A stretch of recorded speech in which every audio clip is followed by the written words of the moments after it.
ఏదైతే ఇటీవల కాశ్మీర్లో ఉగ్రవాదుల చర్య మీద గౌరవ ప్రధానమంత్రి శ్రీ నరేంద్ర మోడీ గారు ప్రపంచం గర్వించేలాగా ఉగ్రవాద మూకని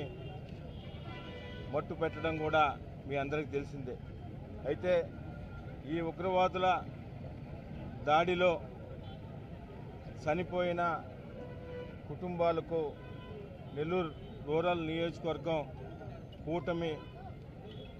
నాయకులు అదేవిధంగా శాసనసభ్యులు సేదిరెడ్డి గారి పక్షాన వారికి సానుభూతి తెలియజేస్తూ ఉగ్రవాదుల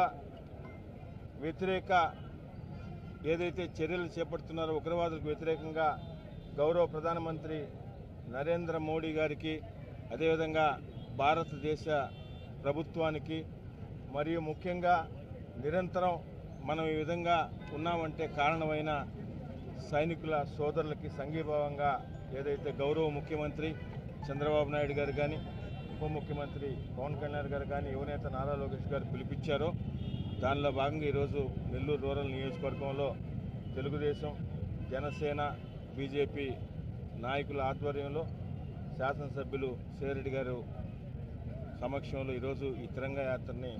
మనం సంఘీభావంగా చేసుకోవడం జరిగింది. భవిష్యత్తులో కూడా ఇటువంటి చర్యలకు ఏది ఉగ్రవాదులు కానీ పాకిస్తాన్ దేశం కానీ ఏదైనా పాల్పడినా ఖచ్చితంగా భారతదేశాన్ని ప్రపంచంలోనే ముందు నిలబెట్టగల శక్తి సామర్థ్యం ఈరోజు ప్రపంచంలోనే ఒక శక్తివంత నాయకుడిగా ఉన్న ప్రధానమంత్రి నరేంద్ర మోడీ గారికి అటు ఆంధ్రప్రదేశ్ ఎన్డీఏ ప్రభుత్వం కానీ అదేవిధంగా నెల్లూరు రూరల్ నియోజకవర్గం ప్రజలందరూ కూడా వారికి సంఘీభావంగా అండగా వారు ఏమి చేసినా